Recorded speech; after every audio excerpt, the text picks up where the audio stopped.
NFL playoffs start this weekend, and if you're a fan of parity, we are all the way back. You can justify pretty much any team having a route to an early exit, but in this video, let's talk about every team's biggest weakness in the playoff bracket.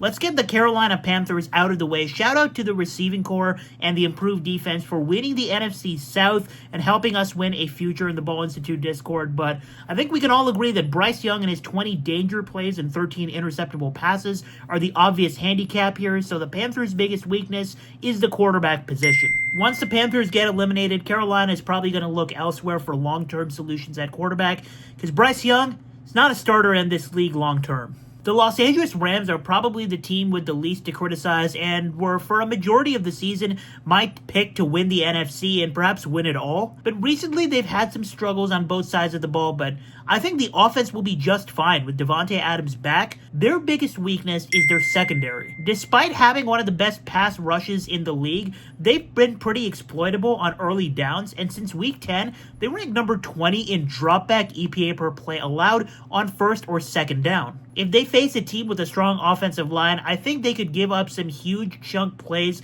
through the air. The Green Bay Packers have been a roller coaster. Now, if you followed my work, you know how I feel about their roster. I have an NFC champion futures ticket from the offseason before they acquired Micah Parsons. And then when they did, their defense became one of the best in the NFL. And then when they got Christian Watson back, their offense became one of the best rosters in the NFL. Of course, the injuries to Micah Parsons, as well as to Tucker Kraft, are the elephants in the room that have dropped them out of the tier 1 of contention. But I'm going to continue parroting a take that I've had for a long time, is that Green Bay's roster construction is still great, but their biggest weakness is Matt LaFleur. This is a play caller who has been handed some of the best offensive weapons in the league over the last couple of years when healthy, and has still blown big leads and underperformed against inferior, inexperienced defenses because you never know what you're going to get out of him in the play calling realm. He's had some great games such as the Thanksgiving performance in Detroit where he allowed his best players to cook through the air on early downs and was aggressively going for it on 4th and short, but we haven't seen enough to prove that Matt LaFleur can be trusted over the course of a full playoff run to maximize the talent of his offensive players. So, to me, the biggest weakness for Green Bay, head coach. The Chicago Bears, what a story. A fellow math guy in Ben Johnson deserves every bit of the praise he's gotten so far as a first-year head coach. And I'm also a believer in Caleb Williams. We've seen spurts of greatness from him throughout his sophomore season. Their biggest weakness should be obvious. It's their pass rush. On the season, they rank number 31, the second to last in pass rush win rate. And when you have injuries at nearly every spot of their defensive unit, that's going to catch up to you very quickly. Moving on, the San Francisco 49ers, the hospital squad.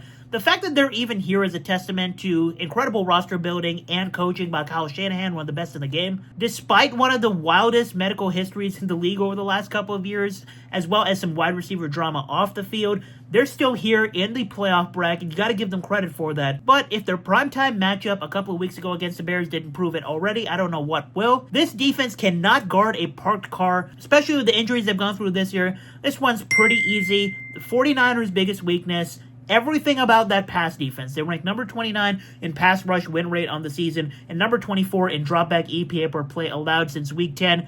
You can throw on them. Anybody can throw on them. The Philadelphia Eagles up next. Can I just say first that the defending champions are a lot better than the fans make it seem like they are. Some players have taken step backs, but we can all agree they are for sure still a contender, and there's not a lot of things they do poorly except for tackling. They rank number 23 on the season in PFF tackling grade, the third worst among all playoff teams, and are below average in yards after catch allowed per completion. If a team is going to get to this defense, you utilize the short game and make them gassed by tackling in the open field. Lastly, the 1 seed Seattle Seahawks. Now let's address the elephant in the room. It's time to stop claiming that Sam Darnold is a complete luck merchant or on a Linsanity run. It's now back-to-back seasons that he's been one of the best pocket passers in the NFL, working in 2 different systems. He has a lot to prove and mistakes to clean up, but he is not the biggest red flag for Seattle. It's actually their offensive line. Although they rank around league average in regular season pass block win rate and PFF run block rate,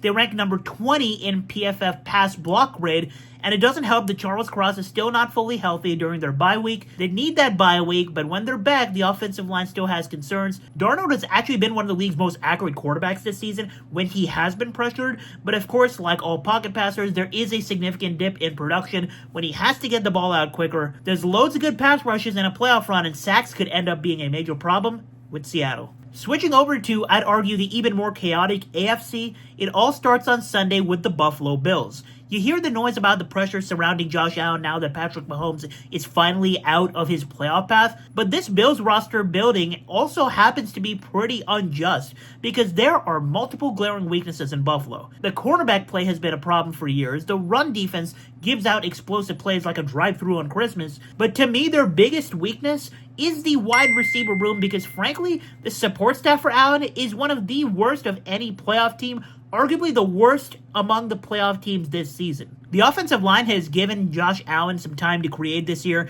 and James Cook time to generate chunk plays, and Khalil Shakir is a decently productive slot player, but he's only a threat in the short game if you can develop downfield breakaways, and literally no receiver on this team has done that at an above average level this season. The brilliance of Josh Allen continues to go to waste because no outside wide receivers can gain a step of separation, and with so many secondaries in the AFC that are healthy and playing well entering the playoffs, the offense can get ugly quick because of this horrible wide receiver room. Speaking of wide receiver rooms, you know who did make an effort to improve their cast this season? The Jacksonville Jaguars. Where Jacksonville lacks reliability is their defense on the ground.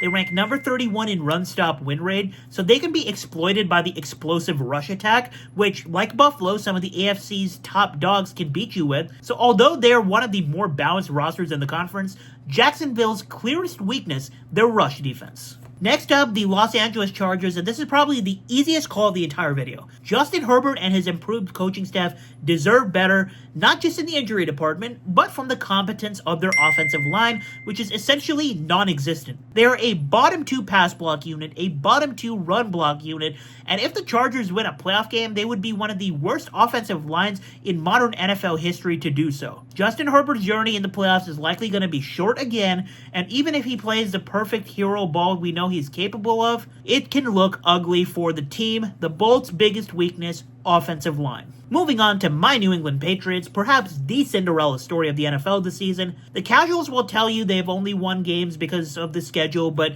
in reality, this is now a great offense for the near future as long as Drake May is healthy, and the defense is anchored by one of the best cornerbacks in the NFL in Christian Gonzalez. But for the first time in this video, I'm attributing a team's biggest weakness to their coaching staff. Yes, this refers to both offense and defense, and no, this is not a slight at Mike Vrabel because I think he is very good at his job as a head coach. But if you watch my fantasy football coaching staff video from this offseason, I am always wary about Josh McDaniels as an offensive play caller, and even though Drake May is an MVP candidate, no thanks to McDaniels because he is not only very conservative but also very predictable with how little he trusts his best playmakers. And on defense, New England has been sneakily very bad to start off games and have to rely on adjusting as games progress. They entered the playoffs actually ranked number 20 in rush EPA per play allowed in first quarters. It's the NFL playoffs. You can't let teams run their way into early leads and sustain the battle of climbing out of holes. So if New England does see a demise, I'll probably be blaming the coaching staff. Moving on to the team that plays a Monday playoff game for the first time in their franchise history, the Houston Texans. The journey has been so satisfying for me because all their offensive weaknesses from early in the season stem from personnel issues, and after they started giving their stud rookies Jaden Higgins and Jalen Noel some reps as I called for, Houston moved into the tier 1 of contention in the AFC, and although they might be the best roster in the conference as of right now, they do have one weakness, and it is still the ground game. Woody Marks was a fun fantasy football toy this season, but this is not an explosive play generator by any means, and on the season, Houston's offense ranked number 31, second to last among all teams in rush EPA per play, number 29 in success rate on the ground, so all the weight of the shoulders of Houston's offense in a close game is going to have to fall into the hands of CJ Stroud. If you're going to have a weakness in the playoffs, running backs being your worst attribute is exactly what you want because running backs do not supersede winning in the trenches and QB play, but for Houston, their clear biggest weakness, the rush attack. As for the Steelers, I have to tip my cap to Mike Tomlin because this man's team simply never underperformed, and I certainly did not envision them being in the playoffs in the first place. They needed some luck to win in Week 18, but now they get back their best offensive player in DK Metcalf, who is a certified playoff needle mover, by the way. So to me, their clear biggest weakness on the roster, there's multiple spots of concern, but I'm going to say it's the secondary. They rank number 20 among all teams in PFF coverage grade, which is the third worst among all playoff teams. And although you may say the grading system may not be perfect, which it's not, the eye test confirms that the Steelers gamble a lot for turnovers due to weaknesses in their personnel, and in turn, when they don't generate those turnovers, they end up conceding a lot of big plays. Not exactly the best formula for sustained success, and if Zay Flowers proved anything in Week 18, it's that Pittsburgh's secondary is their number one concern. Lastly, I saved the 1-seed Broncos for last, not because this is a tough call. Denver is fraudulent, I'll say it.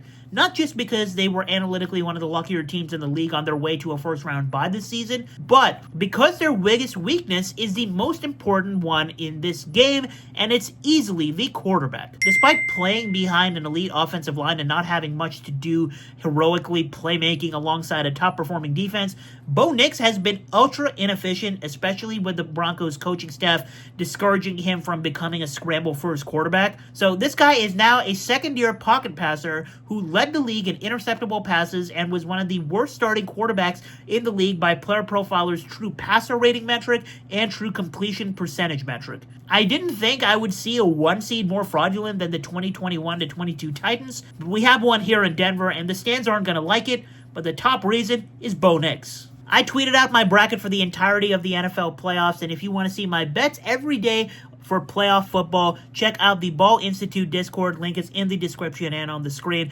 And if you want to see more videos until the Super Bowl and more videos in other sports, hit the subscribe button and let me know by liking.